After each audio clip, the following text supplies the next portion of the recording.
La politique du gouvernement et les joies de la réforme territoriale, c'est le programme de cet entretien avec Éric Woerth qui a été ministre du Budget. Est-ce que vous avez le sentiment que le président de la République, qui va tous vous recevoir les uns après les autres, est en train d'essayer de vous piéger, ou est-ce que d'une certaine manière, finalement, un redécoupage des régions, ça vous va?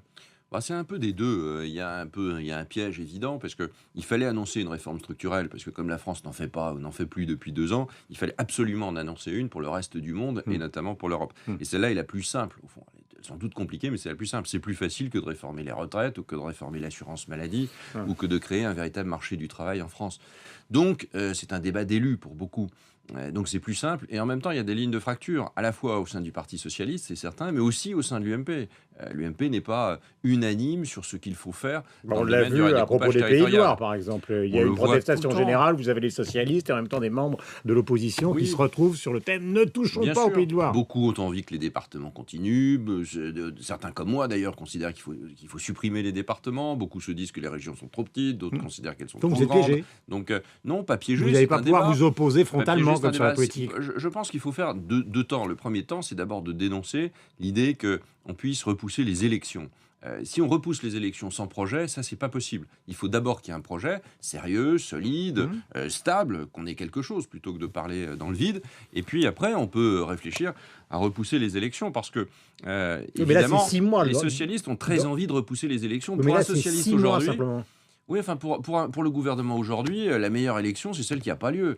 Donc, c'est de ne pas prendre aucun risque dans le domaine de l'élection. D'accord, mais vous m'avez entendu. Là, pour l'instant, Donc, il avait ça, prévu. ça ressemble un peu à un tripatouillage, ça. Hein. Ils avaient prévu, en gros, 2016, et maintenant, on est en train de ramener ça peut-être au vote de la loi, en tout cas pour les régions, ce qui serait aux alentours Je crois que le de gouvernement était assez 2015. sensible à l'idée que c'est pas possible de tripatouiller les élections. Ils l'ont déjà fait une fois. Je vous rappelle que, sans vouloir faire de l'histoire politique des 2 dernières années, il y avait une réforme qui était mise en place par Nicolas Sarkozy, 2009. fusion des départements et des régions.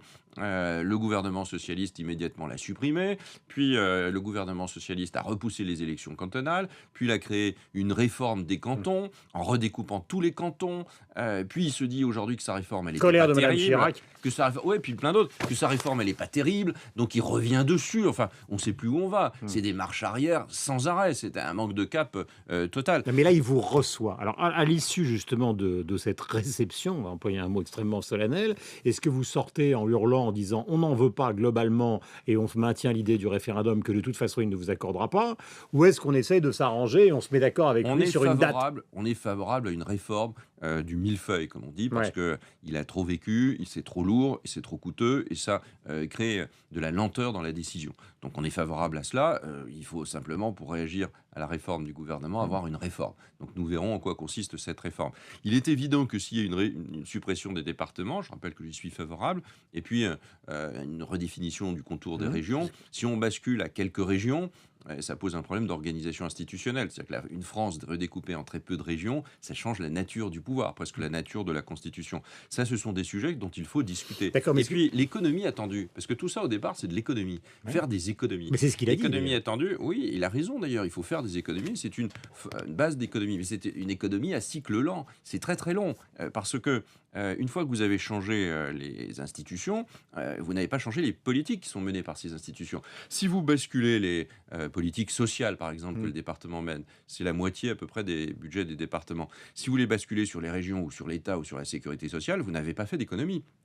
Donc les économies, c'est aussi de réformer les compétences, mais de réformer au fond les politiques publiques Donc ça, ce menées matin, vous en par doutez. les conseils régionaux. Vous les avez conseils l'impression généraux. ce matin que finalement le basculement ou la suppression d'un certain nombre de postes dans la fonction publique qui sont nés justement de la multiplication de l'emploi dans les territoires, tout ça n'aura pas lieu. Parce que Moi, c'est je ça. doute, de la bonne volonté du gouvernement, au fond. Et est-ce que vous doutez de la Je doute de cette sincérité du bonne président de la volonté République? parce que, et je le doute parce qu'il y a des preuves.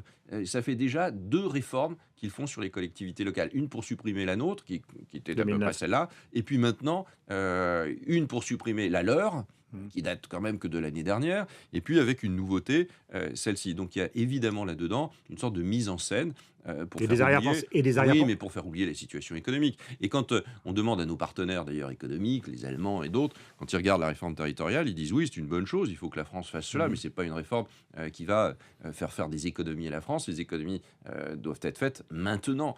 Donc il faut faire cette réforme, il faut prendre le temps de la faire, il faut bien la faire, et puis en même temps, il ne faut pas tout rebasculer sur le contribuable local.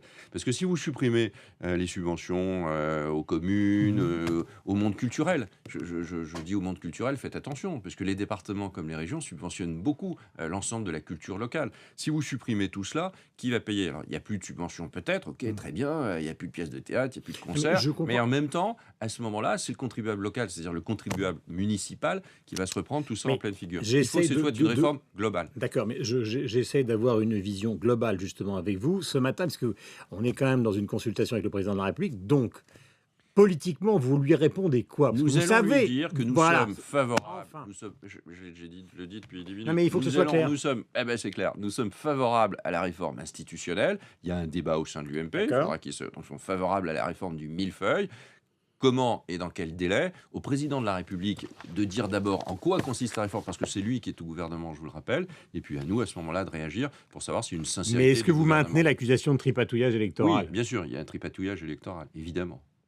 Bien sûr. Je veux dire, c'est la première idée, c'est de repousser des élections, vu que à chaque élection, en ce moment, le gouvernement se prend une claque. Il n'a pas tellement envie, enfin, il ne souffre pas d'amasochisme, donc il n'a pas envie. On verra aux élections européennes, il n'en a pas envie. On voit bien qu'il ne fait pas les réformes qu'il doit faire, donc il doit repousser toute date d'élection. C'est dans sa tête, c'est très contraire à la démocratie, et c'est une forme d'abus de pouvoir. Question, est-ce qu'il faut virer Henri Guénaud? Non, je ne crois pas. Enfin, je pense que tout le monde doit pouvoir s'exprimer au sein de l'UMP. Mais il y a un temps pour ça. Avouez que c'est quand même un désordre. Vous avez la tête de l'UMP qui dit oui, vive l'Europe, etc. Il y a un temps pour ça. Évoquer Guénaud et une trentaine de députés qui considèrent... Je veux dire, c'est très peu de monde. C'est très peu de monde. Il y a toujours eu des courants différents en ce qui concerne l'Europe. C'était vrai au RPR, c'était vrai de tout temps. Ils s'expriment, c'est des courants historiques, il n'y a pas d'idées nouvelles là-dedans, il n'y a pas une conception nouvelle de l'Europe. Et puis il y a un programme de l'UMP qui est largement... donc il faut garder Guénaud, donc Juppé a tort. Et le consensus au sein de l'UMP est sur une Europe qui doit changer. Mais et donc nous avons Juppé dit a tort. Comment. Et on n'a pas le temps de le dire ici. D'accord, mais Juppé a tort. Suggérant que Henri Guénaud devrait tirer les conclusions lui-même de son attitude, faire sortir du mouvement. Je pense que quand on est à 15 jours d'une élection, on est dans l'action, on est dans l'élection, on n'est pas dans le débat. Il ne va pas voter la Massour, il le dit lui-même. On n'est pas dans le débat. Eh bien, il a tort. On doit voter pour les candidats soutenus par son propre parti, évidemment. Alors peut-être qu'il y a-t-il des inimitiés personnelles, je ne sais pas. Mais enfin, il a profondément tort. Mais c'est pas pour ça qu'il faut évidemment exclure M. Guénaud. Vous avez été donc ministre du Budget. Rebsamen, hier, ici même, ministre du Travail, disait avant la fin du quinquennat, moins de 3 millions de chômeurs. Vous y croyez ou ça vous paraît, là encore, impossible? Mais c'est un peu hallucinant parce que je ne sais pas si vous savez, mais quand... Ça a fait l'objet d'une question d'actualité. Quand Nicolas Sarkozy est parti, il y avait moins de 3 millions de chômeurs. Pas quoi se glorifier, c'est évidemment beaucoup trop, mais enfin, il y avait moins de 3 millions de chômeurs. Donc je comprends que la perspective et nouvelle perspective du gouvernement, c'est de revenir à un chiffre proche de celui de Nicolas Sarkozy en milieu de l'année 2012, voire un chiffre supérieur, puisque monsieur Rebsamen a annoncé une diminution de 300 ou 400 000 chômeurs, 300 000 je crois. Le gouvernement socialiste aujourd'hui a son actif 450 000 chômeurs de plus.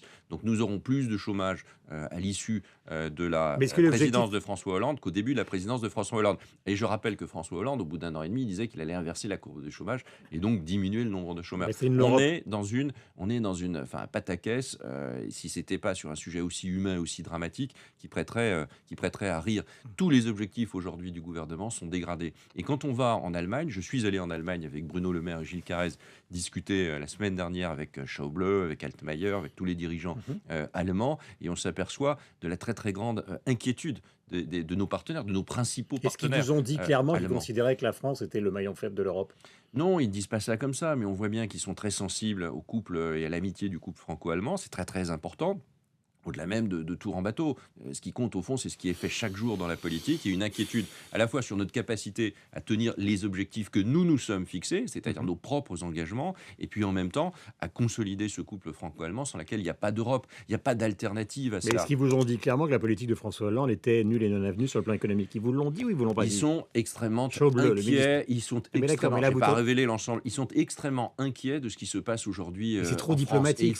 Il faut une clarification de la politique française. Il faut que nous respections les 3%, pas parce que c'est 3%, parce que c'est évidemment l'intérêt économique de la France. Et puis, il faut en même temps que nous réformions structurellement notre pays. Tous les autres pays l'ont fait. On est à la ramasse. On est le mauvais élève de l'Europe. Si la croissance est de 1 ou de 1,2, ça veut dire que la croissance française, elle sera inférieure à la moyenne de la croissance européenne. Il y a très longtemps que ce n'est pas arrivé. Dans le domaine du chômage, dans le domaine de la dépense publique, dans le domaine de l'endettement, nous sommes à la ramasse. Et aujourd'hui, la France ne peut pas être à la ramasse de l'Europe. Dernier point, on traitera un autre jour la situation politique à l'intérieur de l'UMP. Dernier point, c'est l'annonce de Manuel Valls sur la sortie d'un certain nombre de contribuables. Est-ce que ça vous paraît crédible ou pas, et utile pour le pays ou pas? Il fait de la politique. Pour les plus bas revenus. D'abord, il a augmenté les impôts. Il était membre du gouvernement, je crois, donc il a augmenté comme aucun gouvernement mais là, l'a fait, bien plus. Oui, là, ça pourrait concerner 1 million de personnes, 1 million de Français. Je ne sais pas comment il fait pour tenir ces objectifs. On a des engagements qui sont des engagements sérieux. Si on ne respecte pas ces engagements, ça veut dire au fond qu'on va continuer à créer du chômage. Donc c'est l'intérêt général du pays. Les 3%, on dit au revoir. Ça veut dire, oui, évidemment. Ça veut dire qu'il faut qu'il refinance 1 milliard d'euros probablement, alors qu'on n'arrive déjà pas, on n'arrive pas à financer ce qui doit être financé. Les 50 milliards, c'est un chiffre mythique, c'est un chiffre fantomatique, c'est pas un chiffre réel. Il n'y a pas de la réalité de 50 milliards d'économies, c'est pas vrai. Il faut plus et il faut des réformes structurelles. Et les deux éléments, à la fois ceci pour essayer de faire en sorte qu'il y ait moins de colère dans le pays, puis en même temps la réforme territoriale, ne suffisent pas aujourd'hui à faire de la France un pays qui va se redresser. Éric Woerth a été ministre du Budget, il était notre invité ce matin, il est parlementaire. Merci, passez la meilleure journée possible. Dans un autre registre, évidemment, dans les semaines qui viennent, on parlera du leadership au sein de l'UMP et du programme économique, évidemment, de l'UMP qui est contesté là par le Parti socialiste. Bonne journée à vous. Bonne journée.